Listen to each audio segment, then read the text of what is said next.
귀한 찬양 감사합니다. 오늘 우리에게 주신 하나님 말씀은 이 느헤미야 4장 15절에서 23절까지의 말씀입니다. 느헤미야 4장 15절에서 23절까지의 말씀, 저와 여러분들이 교독하시겠습니다.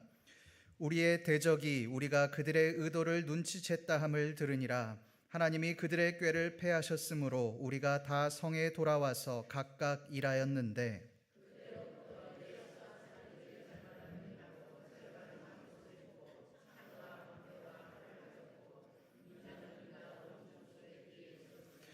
성을 건축하는 자와 짐을 나르는 자는 다 각각 한 손으로 일을 하며 한 손으로 병기를 잡았는데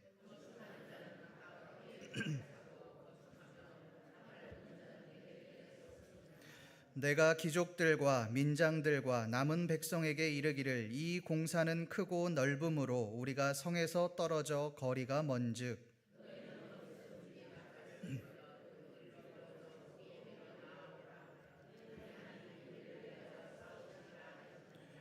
우리가 이같이 공사하는데 무리의 절반은 동틀 때부터 볕이 나기까지 창을 잡았으며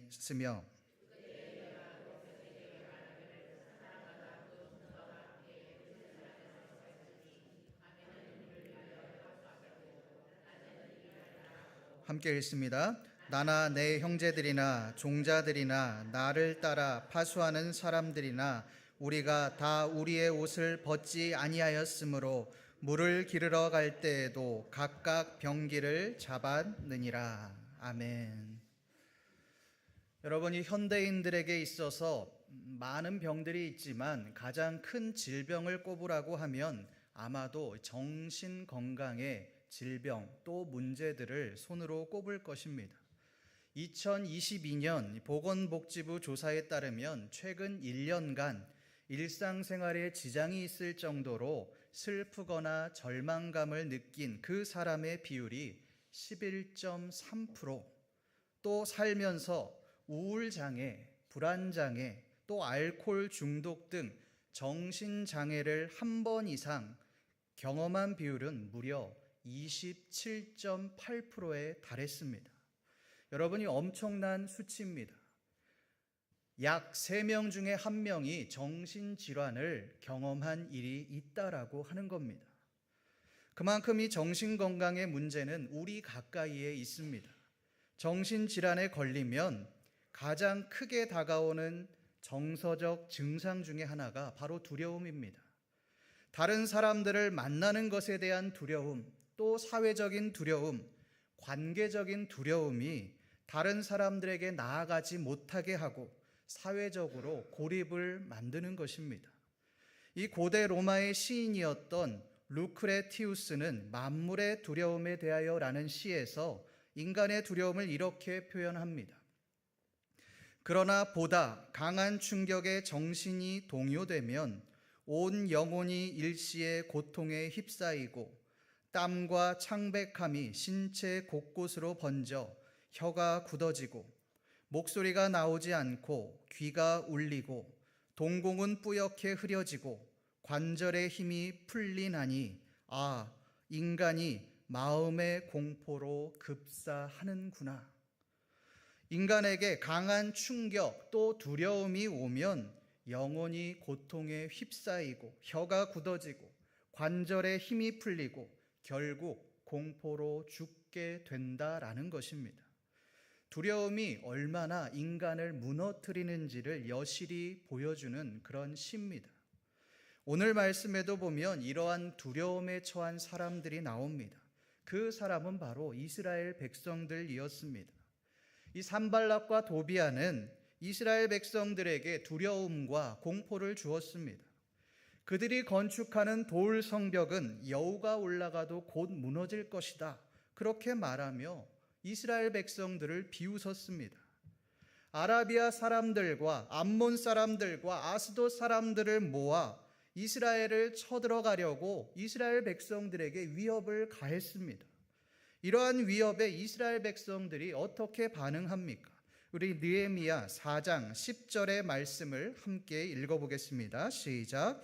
유다 사람들은 이르기를 흙 무더기가 아직도 많거늘 나르는 자의 힘이 다 빠졌으니 우리가 성을 건축하지 못하리라 하고, 아직도 흙 무더기가 많거늘, 아직도 남은 작업들이 많은데 힘이 다 빠져서 더 이상 여력이 없어서 어떻게 성을 건축할 수 있겠느냐는 겁니다. 여러분, 이스라엘 백성들에게 두려움이 임했습니다. 낙심하고 모든 것을 포기하는 상황에 이르게 되었습니다. 말씀을 준비하며 라스 스벤겐의 두려움의 철학이라고 하는 번역 논문을 하나 읽었습니다.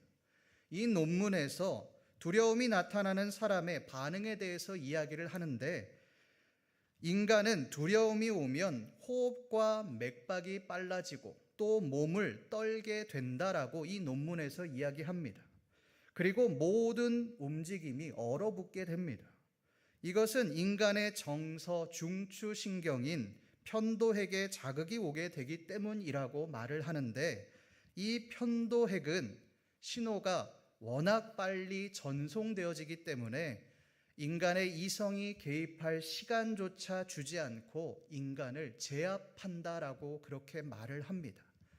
여러분, 쉽게 말하면 두려움이 오면 우리가 대처할 틈도 없이 우리를 두려움에 사로잡히게 만들어 아무것도 하지 못하도록 그런 무능한 존재로 만들어 버린다는 겁니다. 성경에도 보면 이러한 두려움에 사로잡힌 사람이 있습니다. 그 사람은 바로 기드온입니다. 사사기 6장 15절 말씀을 제가 읽어드리겠습니다. 그러나 기드온이 그에게 대답하되, 오 주여, 내가 무엇으로 이스라엘을 구원하리이까? 보소서, 나의 집은 므낫세 중에 극히 약하고 나는 내 아버지 집에서 가장 작은 자니이다 하니, 여호와의 사자가 이 기드온에게 임했을 때 이 기드온이 무엇을 하고 있었습니까? 미디안 족속이 두려워서 포도주 틀 안에 숨어서 밀타작을 하고 있었습니다. 왜 포도주 틀 안에서 밀타작을 하고 있는 걸까요? 혹시라도 미디안 족속에게 발각될까 봐 두려웠던 겁니다. 그렇게 두려워하는 기드온에게 여호와의 사자가 나타나 말씀합니다. 큰 용사여, 여호와께서 너와 함께 계시도다. 하나님이 큰 용사라고 말씀하시며 위로하는데, 이 기드온은 이렇게 말을 합니다. 나의 집은 므낫세 중에 지극히 약합니다. 나는 내 아버지 집에서 가장 작은 자입니다. 여러분, 이것이 바로 두려움에 사로잡힌 자의 모습입니다.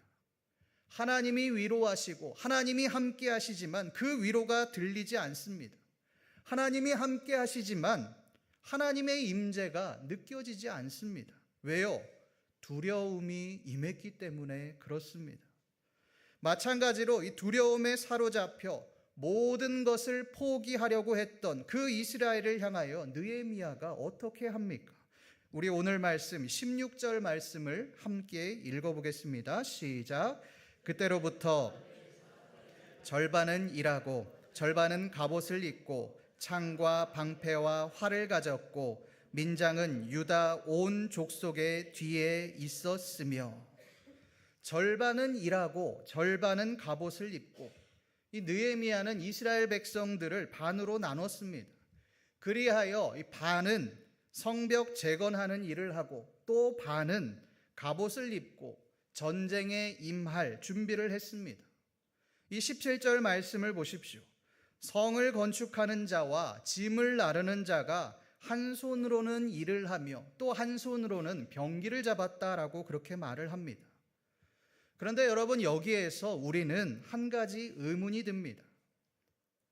아무리 이스라엘 백성들이 산발락과 도비야 그 연합군에 맞이하여 전투 태세를 취했다고 한들 숫자로 보나 인원으로 보나 게임이 되지 않는 상황입니다. 전쟁에서 승리할 수 없는 그런 상황입니다. 그런데 왜 산발락 연합군은 예루살렘 성을 점령하지 못했는가라고 하는 그런 의문이 생깁니다. 실제로 예루살렘은 성벽도 없는 그런 상황입니다. 얼마나 정복하기 쉽습니까? 그런데 왜 산발락과 도비아는 예루살렘 성을 점령하지 못했을까요? 완전 무장을 했던 이스라엘이 두려웠을까요? 아니면 이스라엘이 파수꾼을 세워 전쟁의 만반의 준비를 했기 때문에 그것이 무서워서 점령하지 못했을까요? 그렇지 않습니다. 두 가지 이유가 있습니다. 첫 번째 이유는 이스라엘의 전술 때문입니다. 우리 다 같이 4장 13절 말씀을 함께 읽어보겠습니다. 시작. 내가 성벽 뒤에 낮고 넓은 곳에 백성이 그들의 종족을 따라 창과 활을 가지고 서 있게 하고. 이 느헤미야가 이스라엘을 무장시키는 장소가 어디입니까? 성벽 뒤에 낮고 넓은 곳입니다. 여러분, 조금 이상합니다. 전쟁에서 이스라엘이 승리하려면 성벽 뒤가 아니라 성벽 위에서 싸워야 합니다. 넓은 곳이 아니라 좁은 곳에서 싸워야만 승산이 있습니다. 그런데 왜 느헤미야는 성벽 뒤에 낮고 넓은 곳에서 이스라엘의 군대를 무장시키고 있는 것일까요? 이 말씀은 이 예루살렘, 이스라엘의 지형을 알아야만 이해가 가능합니다. 예루살렘은 산지입니다. 예루살렘을 중심으로 동쪽과 서쪽은 낮은 평야지대로 이루어져 있습니다. 서쪽은 해안 평야, 동쪽은 요단강이 자리를 잡고 있습니다. 산발락과 도비아 입장에서 이 예루살렘 성을 정복하려면 아래에서 위를 쳐다보며 전쟁을 해야 하는 겁니다. 그런데 위를 보니 눈앞에 이스라엘 군대가 넓은 곳에서 산적해 있습니다. 적들은 그 모습을 보며 생각할 것입니다. 눈에 보이는 군대가 저 정도면 도대체 숨겨져 있는 군사들은 얼마나 많을까? 그렇게 두려워했을 겁니다. 그러니 섣불리 예루살렘을 공격할 수가 없었습니다. 두 번째 이유를 살펴보겠습니다. 우리 오늘 말씀 15절 말씀을 함께 읽어보겠습니다. 시작.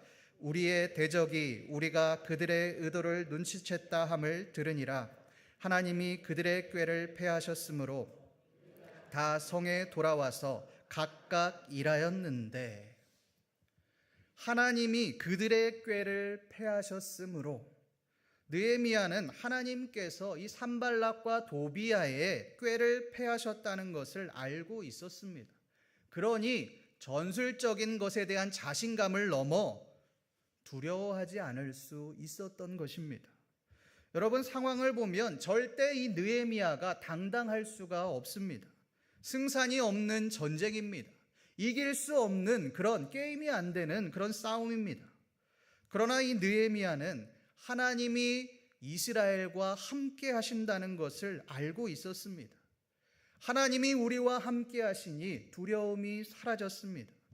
담대하게 이스라엘 백성들을 무장시킬 수 있게 되었습니다. 왜요? 하나님이 우리를 대신해서 싸우시기 때문에 그렇습니다. 성도 여러분, 우리 또한 이 산발락과 도비아와 같은 두려움이 우리를 엄습할 때가 있습니다. 그 두려움은 우리로 하여금 아무것도 하지 못하게 그렇게 만들어 버립니다. 온몸이 얼어붙고 하나님 앞에 기도조차 할 수 없는 그런 상황들이 때로는 우리에게 찾아오기도 합니다.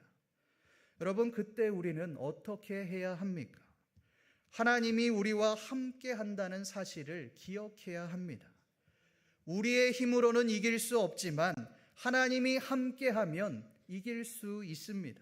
승리할 수 있습니다. 왜요? 하나님이 우리를 대신해서 싸워주시기 때문에 그렇습니다.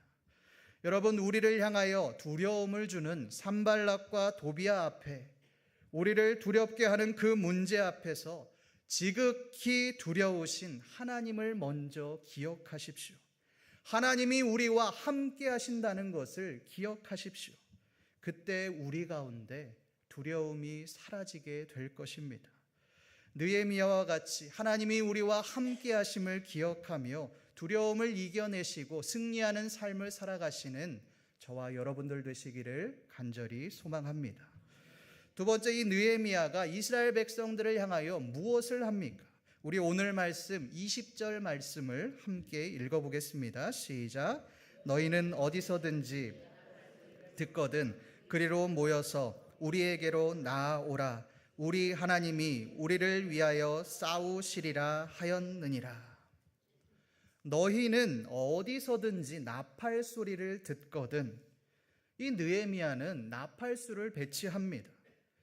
느헤미야는 나팔수를 배치하여 적이 어느 곳에서 쳐들어오든지 나팔을 울려 모든 이스라엘 백성들이 전쟁에 임할 수 있도록 그렇게 만들었습니다.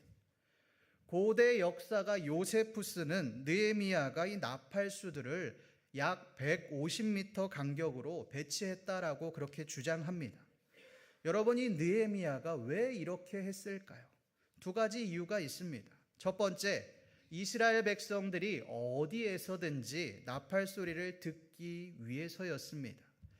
여러분 19절 말씀을 보십시오. 느헤미야가 귀족들과 또 민장들과 남은 백성들에게 이렇게 말을 합니다. 이 공사는 크고 넓음으로 우리가 성에서 떨어져 거리가 먼즉. 이 느헤미야는 예루살렘의 성벽이 워낙 크고 길어서 적들이 쳐들어와도 알 수 없기에 나팔수들을 배치해서 언제든지 즉시 전투 태세에 임할 수 있도록 그렇게 만들었습니다. 실제로 이 예루살렘 성벽의 길이는 약 3km 정도 되었습니다. 그 긴 구간의 성벽을 열심히 재건하다 보면 적이 쳐들어오는지 또 무슨 일이 일어나는지 알 수가 없습니다. 느헤미야는 이 나팔수들을 군데군데 배치하여 이러한 비상 상황에 대비하도록 만들었습니다. 그런데 여러분, 여기에 더 중요한 이유가 있습니다. 그 이유가 무엇일까요? 우리 20절 말씀을 한 번 더 읽어보겠습니다. 시작. 너희는 어디서든지 듣거든 그리로 모여서 우리에게로 나아오라. 우리 하나님이 우리를 위하여 싸우시리라 하였느니라. 중요한 것은 나팔 소리를 들었을 때의 이스라엘의 반응입니다. 나팔 소리를 들으면 어떻게 하라고 말을 합니까? 우리에게로 나아오라는 겁니다. 이것은 전쟁에 즉각적으로 임하기 위한 그런 준비였습니다. 군대에도 보면 이 5분 대기조라는 그런 것이 있습니다. 이것은 비상시에, 전시에 군인들이 모든 무장을 하고 5분 안에 전쟁 준비를 마치는 것을, 그런 훈련을 뜻합니다. 부대에서 이 5분 대기조가 걸리면 자고 있다가도, 잠옷바람으로 있다가도 빨리 옷을 입고 완전 무장을 해서 연병장으로 모여야 합니다. 저도 훈련소 때 이 훈련을 하면서 전투와 끈도 제대로 못 묶고 허둥지둥 그렇게 준비했던, 난리가 났던 그런 기억이 있습니다. 여러분, 이 5분 대기조를 하는 이유는 갑작스럽게 일어나는 전쟁에 대비하기 위한 것입니다.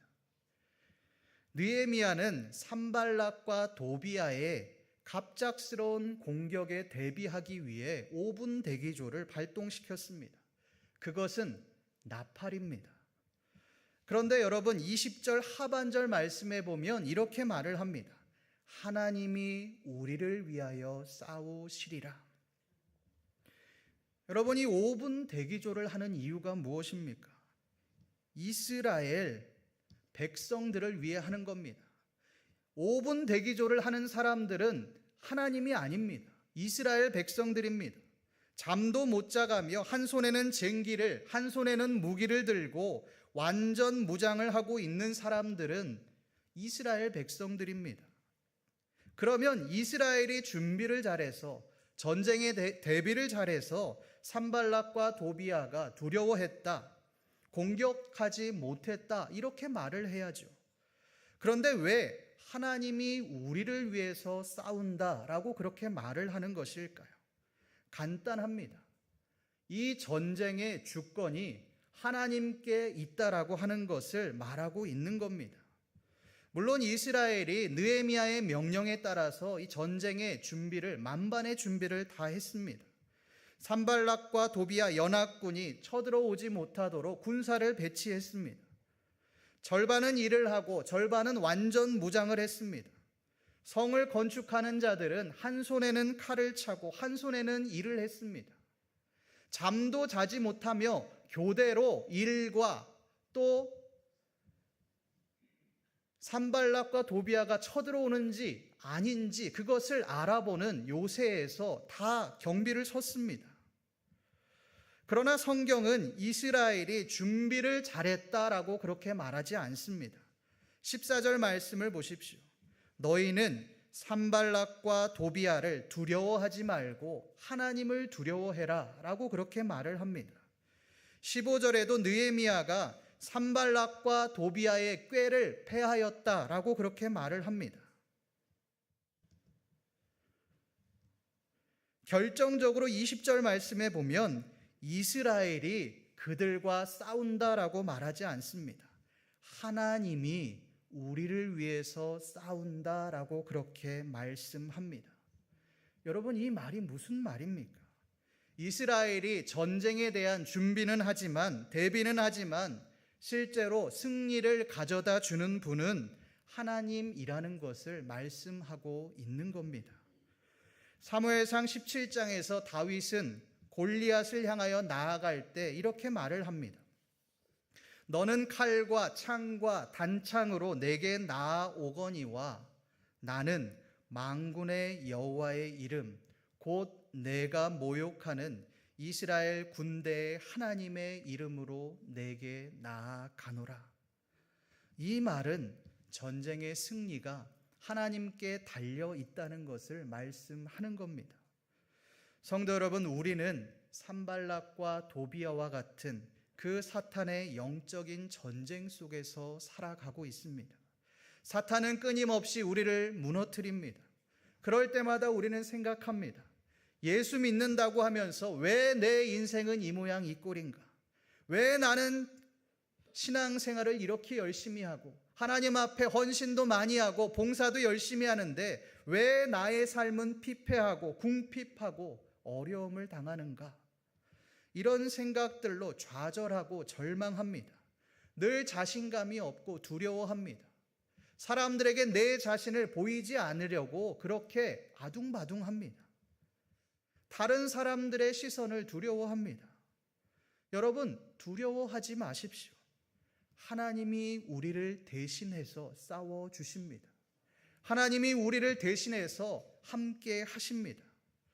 서울 영등포 경찰서에 이성우 경감이라는 분이 계십니다.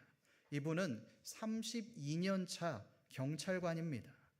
지난 9년 동안 50여 명의 노숙인들을 돌본 아주 훌륭한 그런 경찰입니다. 이 경감님과 이 노숙인과의 인연은 2016년부터 시작이 되었습니다. 당시 이 노량진 지구대에 근무하고 있었던 이 경감님은 노숙인 관련 신고를 받고 종종 출동했습니다. 이 경감님은 술을 마시고 거리 생활을 하는 그 노숙인들을 보며 내가 이들을 위해서 할 수 있는 게 무엇이 있을까? 그렇게 고민하고 또 고민했습니다. 처음엔 이 노숙인들로부터 문전박대도 많이 당했고 욕도 먹었지만 결국 이 경감님의 노력에 노숙인들은 마음을 열기 시작했습니다. 좀 더 실질적인 도움을 주고 싶었던 이 경찰관은 노숙인들이 살 집을 구하러 다니기 시작합니다. 노숙인들이 집을 구하면 이제 더 이상 길에서 생활하지 않고 술을 마시지도 않을 거라 그런 생각을 가지고 있었기 때문이었습니다. 그렇게 겨우겨우 해서 고시원을 하나 얻습니다. 그런데 이 고시원 주인의 조건이 하나 있었습니다. 그 조건은 노숙인들이 우리 집에서 무슨 짓을 할지 모르니 노숙인들과 4개월 동안 같이 살아달라라고 하는 조건이었습니다. 이 경관님은 함께 4개월간 생활을 했고 이 노력 때문에 노숙인 15명이 노숙인 생활을 청산하고 자립에 성공하게 되었습니다. 여러분, 이 노숙인들과 함께하며 그들을 위로했던 이 경감님처럼 하나님은 무너진 우리를 향하여 나팔을 불고 계십니다. 나에게로 오라. 내가 너와 함께한다. 내가 너의 무너진 마음을 위로할 것이다. 그렇게 말씀하고 계십니다. 어제는 이 세월호 10주기였습니다. 세월호 생존자들 중에 단원고 2학년 학생이었던 장애진 씨가 있습니다. 이 장애진 씨는 세월호 참사를 겪은 후에 응급구조과에 진학하여 응급구조사가 되었습니다.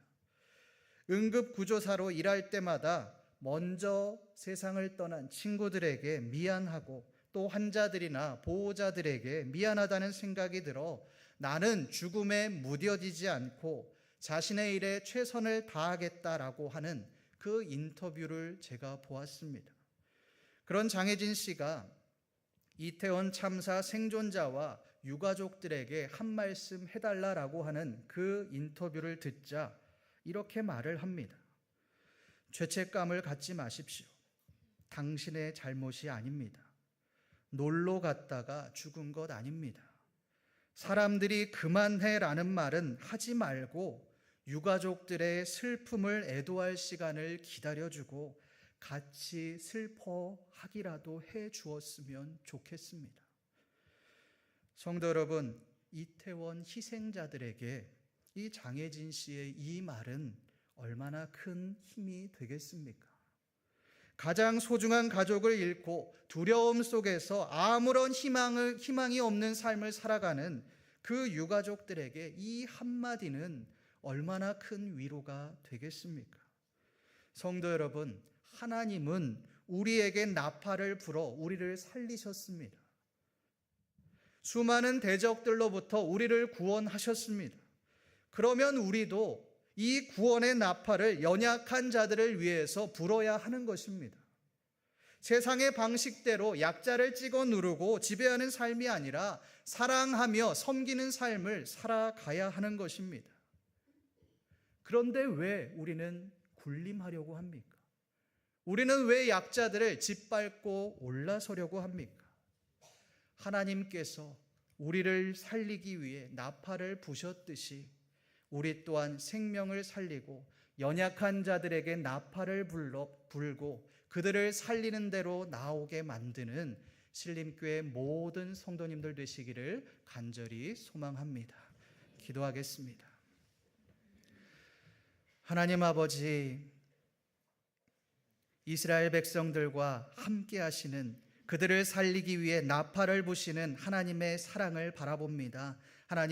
하나님께서 나팔을 불어 이스라엘 백성들을 살리셨듯 우리 또한 하나님께서 살리셨습니다. 하나님, 우리가 우리를 위한 구원으로 머무는 삶을 살아가지 않게 하시고 우리 주위에 연약한 자들, 하나님의 사랑이 필요한 자들, 상처 입은 자들, 그들을 위해 기도하며 나아가는 우리의 삶이 되어지게 하여 주시옵소서. 특별히 하나님, 세월호 10주기를 맞이합니다. 하나님, 우리가 머리로만 알고 머리로만 위하는 삶이 아니라 그들을 위해 진심으로 울어주고 기도할 수 있는 우리의 삶이 되어질 수 있도록 주여 도와주시옵소서.